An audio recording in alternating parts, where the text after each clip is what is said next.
నల్గొండ జిల్లా విజయవాడ హైదరాబాద్ జాతీయ రహదారిపై వాహనాల రద్దీ కొనసాగుతోంది. సంక్రాంతి సెలవులు ముగియడంతో హైదరాబాద్ బాట పట్టారు. నిన్న అమావాస్య కావడంతో ప్రయాణం వాయిదా వేసుకున్నారు ప్రయాణికులు. ఈ రోజు తిరుగు పయనం అవడంతో NH65 పై రద్దీ పెరిగింది. హైదరాబాద్ వైపు వాహనాలు స్లోగా కదులుతున్నాయి. చిట్యాల, పెదకాపర్తి ఫ్లైఓవర్ వర్క్స్ నడుస్తుండటంతో భారీగా ట్రాఫిక్ జామ్ అయింది. ఎప్పటికప్పుడు ట్రాఫిక్ ను క్లియర్ చేస్తున్నారు ట్రాఫిక్ పోలీసులు. నల్గొండ జిల్లా విజయవాడ హైదరాబాద్ జాతీయ రహదారిపై వాహనాల రద్దీ కొనసాగుతోంది. సంక్రాంతి సెలవులు ముగియడంతో హైదరాబాద్ బాట పట్టారు. నిన్న అమావాస్య కావడంతో ప్రయాణం వాయిదా వేసుకున్నారు ప్రయాణికులు. ఈ రోజు తిరుగు పయనం అవడంతో NH65 పై రద్దీ పెరిగింది. హైదరాబాద్ వైపు వాహనాలు స్లోగా కదులుతున్నాయి. చిట్యాల, పెదకాపర్తి ఫ్లైఓవర్ వర్క్స్ నడుస్తుండటంతో భారీగా ట్రాఫిక్ జామ్ అయింది. ఎప్పటికప్పుడు ట్రాఫిక్ ను క్లియర్ చేస్తున్నారు ట్రాఫిక్ పోలీసులు. ఇక పంతంగి టోల్ గేట్ దగ్గర ట్రాఫిక్ కు సంబంధించి మరింత సమాచారం శేఖర్ అందిస్తారు. శేఖర్, వాహనాల రద్దీ ఎలా ఉంది? శ్రవంతి, సంక్రాంతి పండుగను ముగించుకొని ఏపీ నుంచి హైదరాబాద్ వైపు పెద్ద ఎత్తున వాహనాలు గత 2 రోజుల నుంచి కూడా వస్తున్నాయి. దాంతో నేషనల్ హైవే మీద రద్దీగా కనిపిస్తుంది. ఉదయం నుంచి 11 గంటల వరకు కూడా ఎలాంటి ట్రాఫిక్ లేదు, క్లియర్గా ఉండేది. కానీ ఇప్పుడు మాత్రం గంటకి ట్రాఫిక్ పెరుగుతుంది. ఎప్పటికప్పుడు వాహనాలను కూడా పంపించే ప్రయత్నం పోలీసు యంత్రాంగం చేస్తుంది. ప్రస్తుతం మనం చిట్యాల ఫ్లైఓవర్ వర్క్ నడిచే దగ్గర ఉన్నాం. చిట్యాల దగ్గర ఇక్కడ టౌన్లో పెద్ద ఎత్తున వాహనాలు దాదాపు నిలిచిపోతున్నాయి. ఒకేసారి 3 లైన్లలో వచ్చే వెహికల్స్ మొత్తం కూడా సింగిల్ లైన్లో ఇక్కడ పాస్ చేయాల్సి వస్తుంది. దాంతో ఓవైపు ఏమో ఫ్లైఓవర్ వర్క్ నడుస్తుంది, మరోవైపు ఏమో వాహనాలన్నిటిని కూడా పాస్ చేస్తున్నారు. దాంతో ఇక్కడ ట్రాఫిక్కు సంబంధించి భారీగా వాహనాలు అయితే స్లోగా మూవ్ అవుతున్నాయి. ప్రస్తుతం మనం ఇక్కడ ఒకసారి విజువల్స్లో చూడవచ్చు. ఏవైతే కార్లు ఉన్నాయో వచ్చే కార్లను వెంటనే పంపించే ప్రయత్నం చేస్తున్నారు. భారీ వెహికల్స్ అన్నిటిని కూడా సైడ్లో హోల్డ్ చేశారు.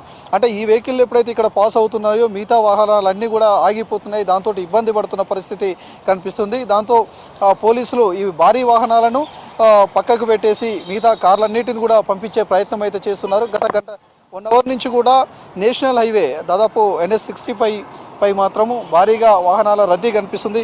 ఒకసారి ఇక్కడ సిఐ గారు ఉన్నారు, మాట్లాడదాం. సార్ చెప్పండి, వాహనాలకు సంబంధించి మళ్ళీ ట్రాఫిక్ పెరిగింది అంటే మళ్ళీ ఏమైనా ట్రాఫిక్ డైవర్షన్ కానీ ఎట్లా ఉన్నదా, ఎట్లా ఉన్నది? గత 3 డేస్ నుంచి హెవీగా టువర్డ్స్ హైదరాబాద్కి ట్రాఫిక్ వెళ్తుంది. ఈరోజు ఇది సాధారణ ట్రాఫిక్గానే మేము పరిగణిస్తాము. ఎందుకంటే నిన్న మొన్న పోల్చుకుంటే లక్షల వాహనాలు ఈ రోడ్ నుంచి పోయినాయి. ఇది మేనేజబుల్ ట్రాఫిక్, దీన్ని చేయగలుగుతాం కంపల్సరీ. ఎక్కడ డైవర్షన్ కూడా అవసరం లేదని మేము అనుకుంటున్నాం.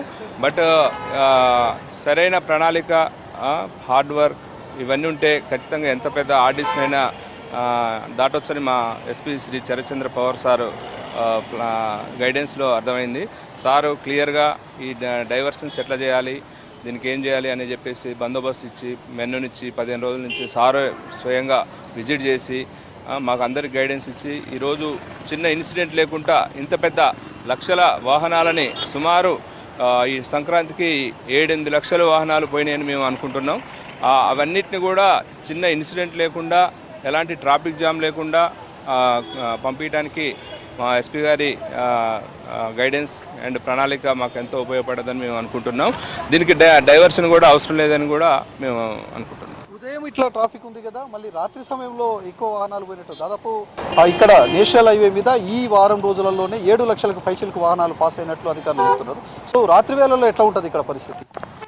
యాక్చువల్లీ 1 తర్వాత వెహికల్స్ రావు, బట్ రాత్రి 4 వరకు కూడా 4-5 వరకు కూడా వాహనాలు ఆంధ్రాలో మామూలుగా లంచ్ చేసుకొని దూరం నుంచి లంచ్ చేసుకొని ఈవినింగ్ డిన్నర్ చేసుకొని ట్రాఫిక్ లేని సమయంలో పోవాలని నిద్ర అయినా కూడా కొంచెం కష్టపడుతూ వెళ్దామని కొంచెం మందిని ప్లాన్ చేసుకొని రావడం జరిగింది.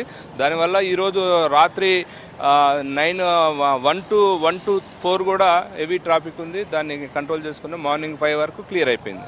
ఇంకా ఇక్కడ ఒకసారి మనం చూడొచ్చు, భారీ వెహికల్స్ అన్నిటిని కూడా పక్క పెట్టారు. సార్ ఇప్పుడు ఈ వెహికల్స్ అన్ని కూడా పక్క పెట్టారు, మళ్ళీ ఇవి ఎప్పుడు పాస్ చేస్తూ ఉంటారు?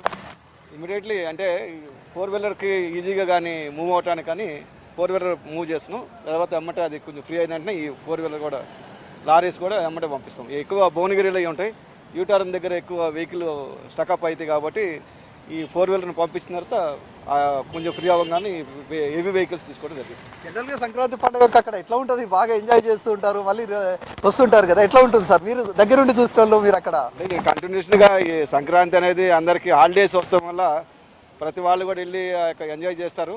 ఎంజాయ్ చేసిన వెంటనే ఇప్పుడు మనం 3 or 4 days నుంచి మనం చూస్తూ ఉన్నాం. ట్రాఫిక్ అన్ని రకాలుగా ఇటు మునుగోడు నుంచి కానీ అటు నల్గొండ నుంచి కానీ అన్ని రకాలు డైవర్ట్ చేయడం జరుగుతుంది. ఒక్కోసారి రామన్నపేట నుంచి కూడా ఇటు నుంచి కూడా డైవర్ట్ చేస్తూ ఉన్నాం. దానివల్ల కొంచెం సాధ్యమైనంత వరకు ఈ జర్నీ చేసే వాళ్ళకి ఎటువంటి ట్రాఫిక్ జామ్ కాకుండా అబ్స్ట్రక్షన్ కాకుండా ఫ్రీ ఫ్లో ఆఫ్ ట్రాఫిక్ అయితే పంపించడానికి ట్రై చేస్తాం. చూడొచ్చు మొత్తం కూడా నేషనల్ హైవేకు సంబంధించి మాత్రం కొంత ట్రాఫిక్ అడావిడి అయితే కనిపిస్తుంది. ఉదయం నుంచి లేదు, కానీ ఇప్పుడు మధ్యాహ్నం తర్వాత మాత్రం ఇంకా వాహనాల సంఖ్య పెరిగింది. ఇంకో గంటలో మాత్రం ఇది కూడా క్లోజ్ అయ్యే అవకాశం ఉంది. ఎందుకంటే ఇప్పటికే దాదాపు 7 లక్షలకు పైచిలకు వాహనాలు పాస్ అయినట్లు కూడా అధికారులు చెప్పుకొస్తున్నారు. ఈ వారంలోనే దాదాపు ఈ సంక్రాంతికి సంబంధించి మాత్రం ఎక్కడ ఎలాంటి చిన్న ఇన్సిడెంట్ లేకుండా మాత్రం అటు మొదట హైదరాబాద్ నుంచి విజయవాడకు వెళ్ళేటప్పుడు కావచ్చు, అదేవిధంగా విజయవాడ నుంచి ఇప్పుడు మళ్ళీ రిటర్న్లో హైదరాబాద్కి వెళ్ళేటప్పుడు కావచ్చు, ఎక్కడ ఎలాంటి ఇబ్బంది కాకుండా ప్రయాణం కూడా ఇబ్బంది కాకుండా ఎక్కడైతే ఫ్లైఓవర్ వర్క్ నడుస్తుందో ఆ వర్క్ నడిచే దగ్గర మాత్రమే ఇక్కడ కొంత వెహికల్స్ స్లో అవుతున్నాయి. మిగతా చోట్ల మాత్రం ప్రశాంతంగా వెళ్ళే విధంగా మాత్రం అటు పోలీసులు చర్యలు తీసుకున్నారు. ఈసారి ఈ పోలీసుల చర్యలతోటి మాత్రం అటు వచ్చే ప్రయాణికులు కావచ్చు, అటు జర్నీ చేసే వాళ్ళంతా కూడా కొంత సంతోషాన్ని కూడా వ్యక్తపరుస్తున్న పరిస్థితి అయితే కనిపిస్తుంది. ఇప్పుడు ఓవరాల్గా భారీ వెహికల్స్ని మళ్ళీ ఇప్పుడు పంపించే ప్రయత్నం, ఇప్పుడు ఇక్కడైతే 4 వీలర్స్ తగ్గిన తర్వాత ఈ భారీ వెహికల్స్ ఏవైతున్నాయో వాటన్నిటిని కూడా పంపించి మళ్ళీ కంటిన్యూగా చేసే పరిస్థితి అయితే కనిపిస్తుంది. ఓవరాల్గా మాత్రం ఇప్పుడు నేషనల్ హైవే మీద కొంత రద్దీగా కనిపిస్తున్న పరిస్థితి అయితే ఉన్నది. స్రవంతి.